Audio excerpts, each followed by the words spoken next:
Today's episode is brought to you by pitchdb.com. Everything you need to get booked for paid speaking gigs, podcast interviews, and press coverage. If you're looking for a healthier way to satisfy your sweet tooth, you won't want to miss this episode. Today we have Ali Wing, the CEO of OOBLI, joining us to discuss how sweet proteins are changing the game in the food industry. Ali and her team at OOBLI are on a mission to create better-for-you sweets that don't compromise on taste. With the power of sweet proteins, they're tackling the global issue of excess sugar consumption and its impact on our health. Ali brings her passion for revolutionizing sweets to the forefront as she shares her insights on this groundbreaking technology. Get ready to learn about the future of sweets and how Ali Wing and OOBLI are leading the charge. Welcome to Talk Commerce, the podcast where we unpack the world of e-commerce and online marketing. I'm Brent Peterson, and each week we bring you the latest insights and strategies to help your business thrive online. Talk Commerce is produced and supported by ContentBasis.io. This podcast is my creative outlet and has been going now for 3 years. We are approaching 1,000 downloads every week and growing. If you are new to this podcast, give it a listen or check out the fantastic content on our website. From exploring effective marketing tactics to dissecting the trends shaping the digital marketplace, we've got you covered, and we're here to guide you through the ever-evolving landscape of e-commerce. But we're not just here to talk, we're here to engage. Got thoughts, questions, or you want to hear a really funny joke? I'd love to hear from you. Email me at brent@talkcommerce.com and let's keep the conversation going. Ready to boost your online presence? Tune in and stay ahead of the curve with Talk Commerce. Don't forget to subscribe for the full experience and share your feedback. You're listening to Talk Commerce. Subscribe and download at talk-commerce.com. Welcome to this episode of Talk Commerce. Today I have Ali Wing. Ali, go ahead, introduce yourself, tell us your day-to-day role and one of your passions in life. Thanks for having me here, Brett. I'm excited to be here. My name is Ali, and I'm the CEO of OOBLI, and we make sweet proteins that are revolutionizing sweets and how we actually sweeten our foods. And that's what I'm excited to tell you about today. My other passion, other than revolutionizing sweets, would probably be national parks. I grew up in Montana with a dad who was an aficionado, and every chance I get, I escape to a national park somewhere, and that's probably a short list of passions. That's awesome. So we've already discovered we have Minneapolis as a connection and Hawaii. And I was born in Montana. My dad lives in Helena. My sister's here in Hawaii with me from Bozeman. So I'm from Bozeman. All right. Bozeman's Well, in your hawk. my sister owns Chalet Market. It's in Belgrade. Anyways. Oh, fun. How cool. Maybe she would. Yeah. They make sausages and meat sticks. They sell it in Yellowstone Park. And okay, we'll stop there. And I'll be in Montana at the end of the month.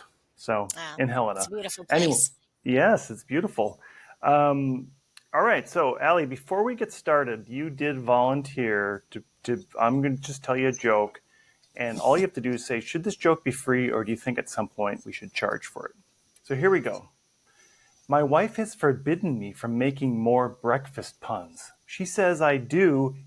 I'm toast. My son keeps egging me on. He's such a ham. That was good. I would probably pay. Yeah, I kind of screwed up the delivery, but I appreciate it. Thank you. I like the first half got me laughing anyway. And I don't know, nowadays I could be more convinced to pay for jokes For a joke, and right? fun than I could half the news we get. Hey there, it's Brent from Talk Commerce. As an entrepreneur and podcaster, I'm always looking for ways to share my message and connect with new audiences. That's why I was thrilled when I discovered PitchDB, the ultimate tool for getting booked on podcasts, speaking gigs, and media outlets. When I first tried PitchD, I was blown away by the results. I had a 100% response rate from the opportunities I pitched, and I couldn't believe how easy it was to connect with relevant hosts and planners. With over 3 million podcast opportunities, 148,000 event planners, and 31,000 plus media outlets, and 11,000 conferences at my fingertips, I felt like I had struck gold. What I love about PitchDB is how it streamlines the entire booking process. Everything is organized in one place, and I can easily search for meaningful opportunities, directly connect with decision makers, and reach engaged audiences. The integrated portal, ready-to-use templates, and seamless functionality make pitching a breeze. If you're an entrepreneur, speaking coach, or author looking to expand your reach and make a bigger impact, I highly recommend giving PitchDB a try. Head over to pitchdb.com and see for yourself how this incredible tool can transform your booking game. Trust me, you won't be disappointed. All right, well, so let's talk about. I'm interested in sweet proteins. I know that, chocolate is a protein, right? Is that a sweet protein? So tell us a little bit about your business and how you started. So, sweet proteins evolved from some plants and berries that grew along the equator. We think probably evolved with human civilization, but we didn't know about them until a lot of the breakthroughs in technology in synthetic biology that allowed us to understand plant DNA better than we understand it today better than we did 10 years ago or ever before. And what we found out is these plants or berries evolved to create one little protein that only works on large primates, so us and monkeys and gorillas and apes, and to trick the same thing that our brain tastes sugar with, to trick it to think it's sugar, but it's not, it's a protein. And so as you eat it, the impact and the importance of all of that is that it doesn't affect your blood glucose levels, your glycemic index, or your gut microbiome, meaning it's a really important way to think about sugar reduction and obesity and diabetes. And that's what sweet proteins are. What they are today and what we're doing is how do we actually make those a part of great products? So chocolate, no, isn't a sweet protein, but chocolate's full of sugar typically. And in our chocolates, we took out 80 to 90% of that sugar and sweetened it with a sweet protein so that that chocolate has a far lower load on your metabolic system, but you still love it. And oh, by the way, it has about a third of your daily fiber, all courtesy of rehabilitating the food to still taste like the chocolate you've always loved, but with a better pathway for your body. Yeah, I want to ask about chocolate because I know there's a lot of cocoa plants here and in Kona, and I'm assuming the sugar is added later, like the plant It is. the beans are processed and then they add a bunch of sugar and make it super sweet. Is that right? It is. Yep. The cacao is not sugar. And milk chocolate, of course, inherently with the milk has sugar, right? Dark chocolate, in all cases, chocolate bars you're eating has added sugar. And a typical, just to give you a range, a typical dark chocolate bar um, will have 10 grams of sugar, and a typical milk chocolate bar will have 14 to 18 per serving, right? So just to give you context, in a sweet protein powered bar, so where we've taken out the sugar and sweetened it a different way, a dark chocolate for us will have 1 gram of added sugar, so 90% less. And a milk chocolate, which still carries some of the sugar and the dairy, will have about 4 grams per serving. And so about 75% less than a typical chocolate bar. So what products do you see that benefit the most from this besides chocolate? Well, the good and the bad for both of us is that sugar's in 75% of all foods we eat today. So there's really not a product category where sugar isn't part of what we would say the formula or the recipe. And when you kind of map that against what's going on with our metabolic syndromes, 40% obesity rates, a third diabetic, 20% of our kids now, which is really not just a US problem, it's a global one, largely because our metabolic system is reacting to things we didn't used to have. Sugar's not the only culprit, but it's a chief culprit. The opportunity is in every food category. There isn't a food category that we couldn't become a primary rehabilitation tool. The footnote there is that some categories are different than others. Like when we have sweet teas, and when we take any beverage, it could be a soda, it could be a tea, it could be anything, lemonade. When we take out sugar and put in sweet protein, the rest is just water, because the only role of sugar in those drinks is sweetness. In a chocolate bar, or let's say a baked good, that's a really different equation, because the other role that sugar is playing when you take it out is bulking. And so one of the things we have to do is replace the bulking. And that's different than our sweet proteins, but it means that as we replace sugar in different product categories, there's different levels of complexity and different nuance, but the opportunity for replacing sugar or rehabilitating foods is kind of equal opportunity in all food categories. So if we're talking about the way it works in our body, how do the sweet, what is it, not to get technical, but how does it help us? Is it really just fooling our mind thinking about the sweetness? So we all experience sugar, primates, large primates, the same way. And we have what's called these T1 and R2 taste receptors, which is kind of the things we taste with at the front of our tongue. Whenever we eat anything that's sweet, that's where we experience it. That's the thing that sends a message to our brain and says, yay, I just got sugar, right?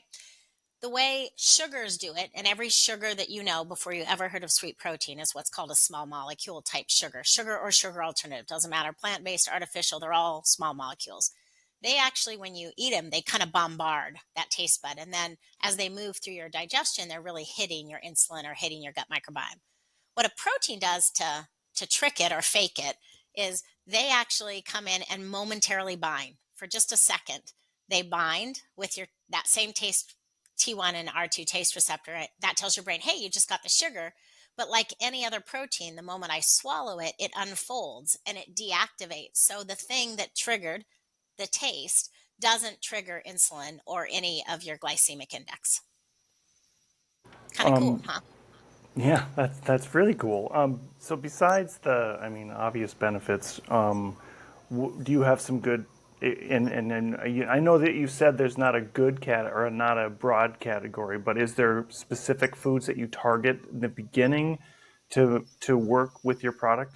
We do. We do. What I will tell you is that the biggest, if we look at it from a problem point of view, the biggest problem with daily added sugar, and it's where we put sugar into things, is in our beverages. And that's a global number. Like if you looked across the world and said, how do we eat and how are we getting different types of nutrients as we eat throughout the day? 40% of all our sugars comes in the form of beverages. And so when we look at like trying to be a solution for tackling problems like healthcare problems, we start with beverages because it's the 800-pound gorilla of the problem. What I like about that, and it's not really the why, but the bonus is the only role of sugar in a beverage is sweetness. The rest is just water. So since sweet proteins are about 1,000 to 4,000 times sweeter on a weight basis, a typical soda, let's pretend we had an orange soda. We won't brand it. We'll just say a 16-ounce orange soda. Typical one would have about 16 to 18 cubes of sugar in it, right? If it was a full sugar one. We would replace that with water and about 0.075 milligrams of a sweet protein. So not only did it just change what was happening with a lot of sugar being consumed, it happens to also dramatically reduce calories because you just take out a lot of what's creating the calories too. It's not really why we do what we do. We're really focused on the metabolic effect, but the upside is because it's so potent. And in drinks, that's a really beautiful combination because all you're doing with the rest of what you take out is putting in water. And we should be drinking more water anyway. I'm an athlete, and we use all kinds of gels and things like that when we long distance racing or whatever that is. Is there a benefit? And my coach has told me many times that if I feel like I'm crashing, a lot of times it's from a lack of protein. It may not be from too much sugar, but there is a sugar spike, and there's a thing in the industry about too much sugar in your gel is going to give you a sugar crash, and people are going to starches. And is there a difference between, say, the type of sugars and carbs that an athlete would need and some of the things that you're talking about in terms of just sodas and drinks where people are just consuming them? Is it a better type of protein that you need when you're working out, or is there any difference there? Well, first, couple things. Proteins are proteins, right? And they're the building blocks of our body. So if I take you back to biology 101, you'd find out that 50% of the weight of your body is protein. So our bodies are just really good at handling proteins. And no matter the type of protein, proteins are proteins in terms of how your body handles it, right? So true for athletes, true for all people, we need protein. It's a really important part of how our body builds what it does and maintains healthiness, right? Couple things are different when it comes to athletics. You're on the endurance side, and let me give you the comparison. We have a guy named Eric Armstead who's a linebacker for the 49ers, who's one of our ambassadors. And he's the example opposite of an endurance athlete. Super big, super strong, but a big guy, strong athlete. Those guys can be super fit, super muscly, and still be managing diabetes. They can still have that as an effect within their system. And so they have to have sugar. They are looking for ways to satisfy their sweet tooth like any of us. But, excuse me, they actually need to stay away from sugar or sugar alternatives. Endurance athletes, although there is spikes with all types of sugar, there's an argument that some form of sugar within the total diet is actually good. And one of the things you'll learn from us is we're not really anti-sugar. We're just anti the amount of sugar the average person is eating and trying to reduce that amount and replace it with something that helps their body be healthier. Excuse me. Some of the types of some of the types of sugars that then we are seeing in our diet are worse than others. Is there a correlation with the high fructose corn syrup compared to regular cane sugar to beet sugar? Are all those just ranked as the same type of sweeteners? Most of the plant-based non-sugar alcohols, so the canes, the monk fruit, the beets, that are grown, even some of the stevias, they're they're a plant-based, really important crop that we actually need in our food system and our bodies for a variety of reasons. We all evolved to have a very strong sort of predisposition to crave sugar and overeat it because that was part of our human species development of survival is we had to seek out roots, right? Seek out those other energy sources beyond protein. And that's why our addictive craving is so strong. So they're really important, and there's a lot of good ones that come out of the plant. The problem is our bodies weren't designed for them to be at every checkout counter in yogurt for breakfast in addition to sauces on our dressing in addition. So our modern food system is so good at being responsive to what we like. And listen, we weren't really designed to have moderation or modulation of our sugar taste. We were designed to seek it out and crave it, right? So that we would find it in our diet.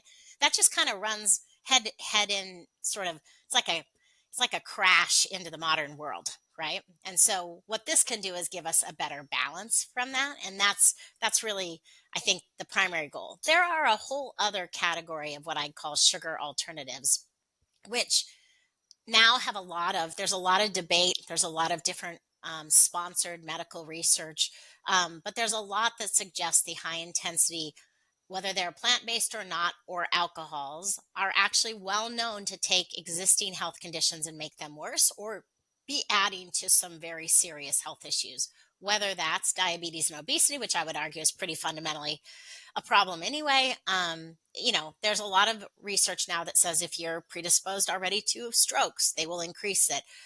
So your average person eating a small amount of any of them, they wouldn't be food safe, regulated if that wasn't fine. They are fine. The problem is our volumes of all of them. And many of those that are small molecules that never came out of nature, that are new to our body, are creating long-term implications that we just didn't really know. And honestly, a lot of the healthcare community is just figuring it out now. I have a cousin who was drinking sort of like 20 cans of Diet Coke a day, and eventually he also had some problems. I'm assuming that there's as many problems with chemical sugars as there are with natural sugar in the industry. Yeah, there is. And it is. I mean, all sugars are small molecules, and all small molecules in abundance, well above what our body was intended to regulate, is a problem. That's where weight, diabetes, and everything else is coming from, right? That's one of the chief culprits, not the only one, but a really critical one. Um, and then you add into that you're talking about things that didn't exist before that are now, you mostly hear about those as having the impact in the gut microbiome, right? We're adding things. My partner, our CTO and our co-founder, always likes to say he's a fermentation guy and he's a biotechnologist. And he always likes to tell everybody we're all walking, talking fermenters. We all have a fermenter in our belly. And when we've created these new things, Some of them are actually plant based, but they're still new combinations. Many of them are artificial into our system. They might not do things in the upper part of our digestion, but over time, our living microbiome is taking new or foreign substances and changing what it's doing. And that is having an effect. And if it's a small molecule, unlike proteins that are large molecules, small molecules can get into your tissue. And that's where we know there's a lot of intersection with cancers and diseases today, is what's getting absorbed in our tissues. It's not a straight line for any one of them. You can't say all are fundamentally bad or good if you had a single serving. I'm not a big believer to say somebody can't, we should create a scare tactic of you can't have a particular packet in your coffee one day. The challenge is really volume over time. And then it goes up a lot when there are things we've created that actually weren't native to our flora, which is a live organism that's adjusting to how our body is handling its imbalances. And if we're putting a lot more into a system than we planned, we have imbalances. And that's why you see what's the most popular part of any cool grocery store today in drinks. It's prebiotic and probiotic. Doesn't everybody love to talk about that? So those are trying to manage the symptoms of this problem. I like to say what we're doing with sweet proteins is preventative, is to get us back to having less of the problem to have to symptom manage. I've seen in different parts of the world they use different things for sweeteners. So in Hawaii they have a ubi ice cream. Is it the same type of thing where you maybe have sweet potatoes or some other types of vegetables that are sweetening it rather than just plain sugar? Yeah, I mean, to date in our diet or food system anywhere in the world, the only thing that is sweet has been a carbohydrate or sugar like carbohydrate, meaning it's a small molecule. So even fruits, as we both know, right? Eating fruits, it would be hard to overeat the volume of whole fruits that you peel and eat. But if you started just drinking juices, that can be a primary source of health issues related to things like diabetes and obesity for the same issue because it's concentrated sugars, right? You don't run into the likelihood of that with things that are full fruits. It can happen, but you'd have to eat a lot. It's harder to eat a lot of those things. It's easier to eat the processed ones because they're concentrated forms, right? So most of the world has some fruits and vegetables that provide sweets in different ways, but they're still all small molecules and they're still all carbohydrates and they're still all part of the equation of what we're eating too much of in our diet. Tell us a little. I mean, I think I shared I was a big tea drinker, and I know that you have a tea, right? Tell us a little bit about some of the products that you create and how they differ from some of the other ones that are on the market.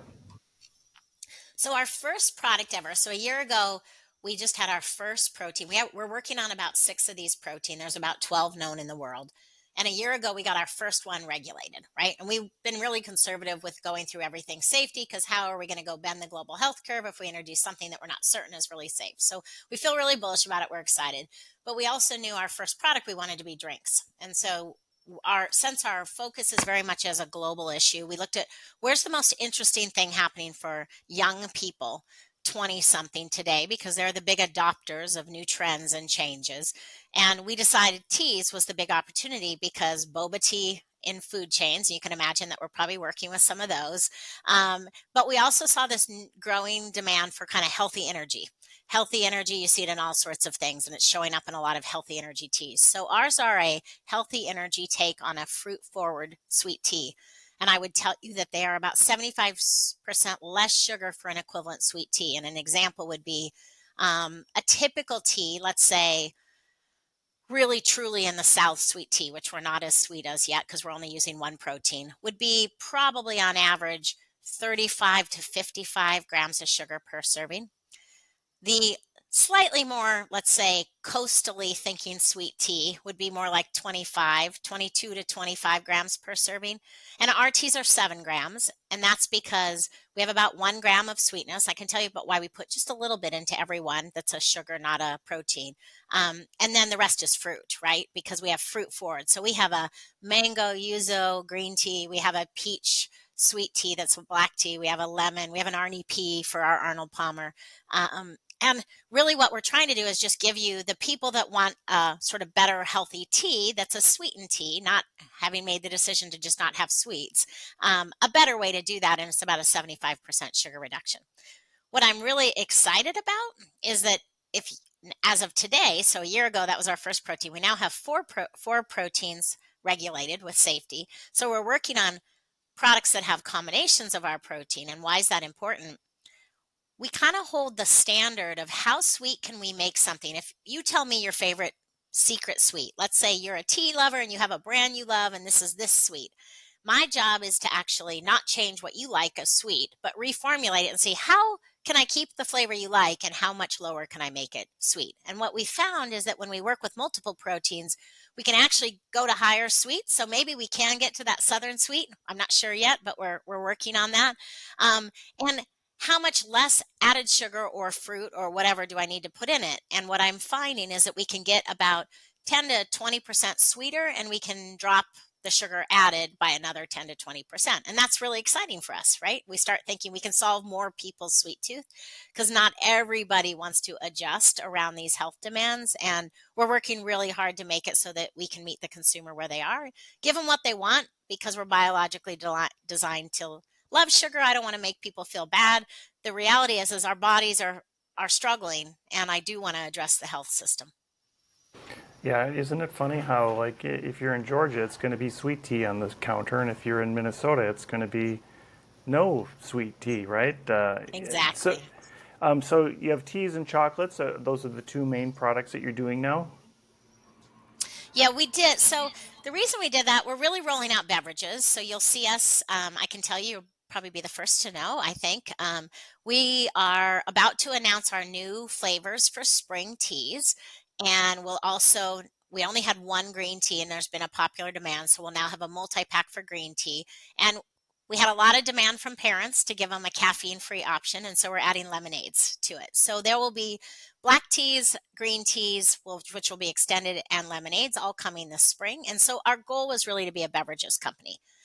That said, we are a company that's trying to educate the world and the market on sweets and how to understand. One of the biggest challenges in this market is that consumers, if you survey consumers today, they've been trying to reduce sugar for 20 years. And if you look at our last 20 years, how are we doing? Poorly, right? So our numbers are kind of going the opposite way as what we say we're trying to do. And some of that's because food gets sweeter and sweeter. But some of that's also because we've kind of lost the wayfinding of how to understand the labels. What thing can I trust? What thing is really good for me? What thing isn't good for me? So one of the really important things we wanted to do is be able to educate people. And there is some beauty in talking about sweets with a confectionery that's different than any other type of product. So we thought, why not just do chocolates? We can do them too. We can explain to people. Everybody gets I'm talking about a sweet if I'm handing them a chocolate. Teas, you can have unsweetened teas. And chocolate, there's really no version. No, at least nobody's eating it. They're only baking with it. So we wanted to do a chocolate where we could kind of create the conversation. And we're doing a lot of that with trials and free trials and media and conversations exactly like this. Because sometimes, as simple as the idea of sweet protein sounds, it almost sounds too good to be true. Can proteins really do more than build muscle? And the answer is yes. Nobody's ever heard that before. And so we want to build examples, trust, and a pathway to follow that really what you should be looking for is more of your sweets to come from a protein. And where can we find your products? Is it only on your website right now, or are you getting through distribution? Yeah, it's an exciting moment for you to ask me that because today we are on our website, but you'll also find us on a lot of digital marketplaces, including Amazon. And any of you that have a Prime membership, you can get it shipped with your Prime membership. So we stock with Amazon and we're growing very fast. All of our products are also available there and several other digital marketplaces.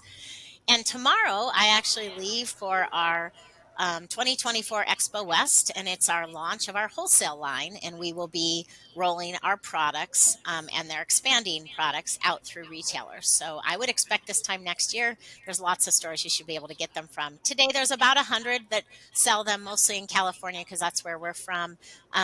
But we haven't had wholesale sales. They've just bought them from us and sold them because there's enthusiasm. We will actually be selling them, and we're excited to announce where they'll be. That's fantastic. So, Allie, as I close out the podcast, I give everybody a chance to do a shameless plug. What would you like to plug today? Oh, I'd love to say if you're interested about how to reduce sugar and you want to know more about sweet proteins, come sign up and follow us and just be in the know, get educated, read the blogs, find out when we're announcing things. And whether you want our sweet teas or chocolates is secondary. What I really want you to do is find out that there's a different way to satisfy your sweet tooth, and it can be much healthier for you. And there's actually nobody that I've met in the world that doesn't need to really think about the role of sugar in their diet and its compounding issues with inflammation and everything else. That's awesome. And I'll make sure I put your contact information and the website in the show notes, so they can go and find you easily. Thank you. Allie Wing, it's been such a pleasure. Thank you so much for being here today. Thank you for having me. Really enjoyed the conversation and the opportunity to tell people about sweet proteins. It's a fun thing.